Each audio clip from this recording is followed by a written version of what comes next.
हनुमान जी ने हवाई जहाज में बैठकर किस देश की यात्रा की, आज हम आपको बताते हैं। नमस्कार, मैं विनोद शुक्ल आपको सुना रहा हूं बाबा नीम करोली की अद्भुत गाथाएं और अद्भुत गाथाओं की श्रृंखला में। हनुमान जी सबसे पहले विदेश यात्रा पे गए ना, भारत के भाई देवता हैं, तो विदेश यात्रा पे जब गए हैं तो वो श्रीलंका गए। सीता जी की खोज में आप श्रीलंका पहुंचते हैं, तो ये हमारे रामचरितमानस में वर्णित है और आपने सुना भी है। लेकिन ऐसा कहीं नहीं सुना होगा कि हनुमान जी हवाई जहाज में बैठे हो और फिर दूसरे देश की यात्रा की हो। चलिए हम आपको लिए चलते हैं बाबा नीम करोली के अनन्य भक्त डॉक्टर एल्पर्ट की यादों में। डॉक्टर एल्पर्ट यानी उन्हें महाराज जी ने नाम दिया था रामदास। बड़ी किताबें लिखी हैं, महाराज जी के बड़े भक्तों का आपको सानिध्य प्राप्त हुआ है। और मिरेकल्स ऑफ लव महाराज जी की जो जीवनचर्या है, महाराज जी से संबंधित घटनाएं हैं, जो चमत्कार हैं, उन्होंने लिखे हुए हैं। बहुत किताबें हैं, लेकिन उनमें एक बहुचर्चित पुस्तक है।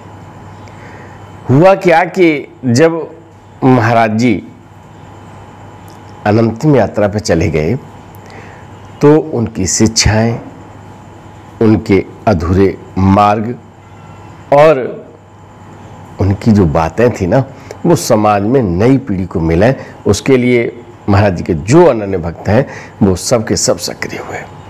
आप अमेरिका में रहते हैं, अभी गत वर्ष चले गए हम लोगों के बीच में से, तो रामदास को ये लगा कि कुछ ऐसा करें, कैसा कि कुछ अच्छा करें।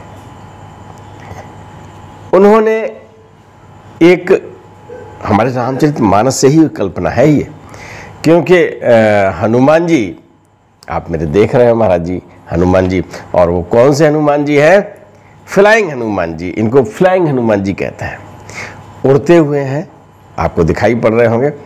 तो अब जिस स्वरूप में दिखाई पड़ रहे हैं, उससे पहले रामदास जी ने अपने अन्य सहयोगी अनन्य भक्तों से बातचीत की और उन्होंने कहा, मैं ये चाहता हूं कि हमारे देश में फ्लाइंग हनुमान जी की स्थापना हो, यानी उड़ते हुए हनुमान जी की स्थापना हो।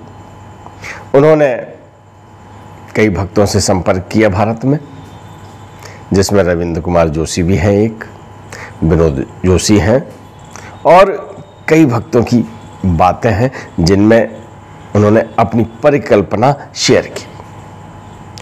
रामदास जी चाहते कि हनुमान जी उड़ते हुए हों, और हमारे यहाँ जयपुर में जो मूर्तियाँ बनती हैं वो विश्व में बहुत अच्छी मानी जाती हैं और अग्रणी पंथ में रखी जाती हैं।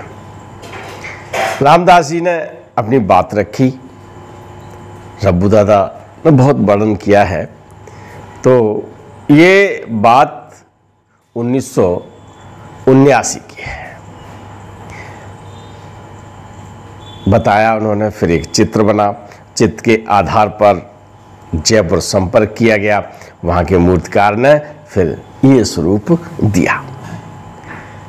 1979 में स्वरूप बन के तैयार हो गया।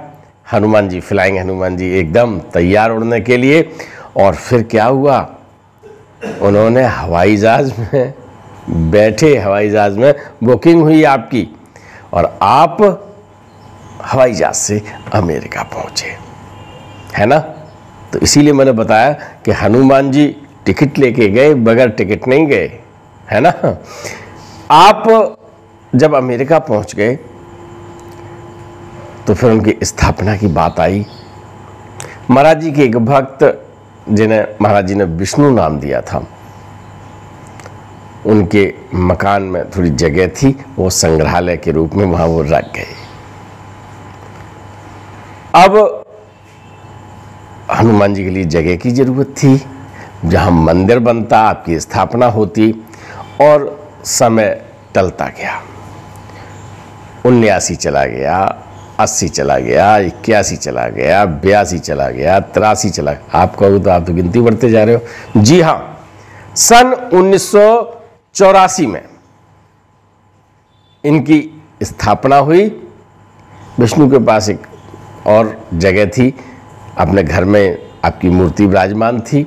फिर उस जगह में मंदिर स्थापना की गई, वहाँ आप स्थापित किए गए। और आज हम सब जानते हैं टाउस के फ्लाइंग हनुमान जी कहाँ से गए? भारत से। कैसे गए? हवाई जहाज में बैठ के। आपको ये लग रहा होगा पहले पता नहीं कौन सी बात बताने जा रहे हैं कि हवाई जहाज में हनुमान जी बैठेंगे। जी हाँ, अब आपको पता चल गया होगा, हनुमान जी हवाई जहाज में बैठ के अमेरिका की यात्रा पर गए थे। बहुत भक्त वहाँ, मैंने आपको पिछली बार एक इंटरव्यू दिखाया था, किनका, बहुत पढ़े लिखे IIM और कई डिग्री धारक वहाँ पर लोग काम करते हैं। और वहाँ डॉक्टर डेंटिस्ट हैं, भारत के लाल हैं, अमेरिका में रह रहे हैं, डॉक्टर शैलन जी। उन्होंने इंटरव्यू उनका दिया था और आपने बड़ा प्यार दिया, उसको देखा। तो हमने ये सोचा कि जो हनुमान जी वहाँ पर हैं उनके दर्शन करवाते हुए आप मेरे प्रदर्शन में देख रहे हैं, और वो भारत से अमेरिका कैसे पहुँचे ये मैं आपको बताऊं। तो जब कभी मौका मिले, कभी आप अमेरिका जाएं तो टाउस जाइएगा। महाराज जी की भी मूर्ति वहाँ पर है। महाराज जी के भी महाराज जी और हनुमान जी में कोई अंतर तो है नहीं, लेकिन हाँ दोनों स्वरूपों में आप वहाँ पर विराजमान हैं। तो दर्शन कीजिए। ये अंक मैं टाउस के फ्लाइंग हनुमान जी को समर्पित करते हुए आज आपसे विदा लेता हूँ।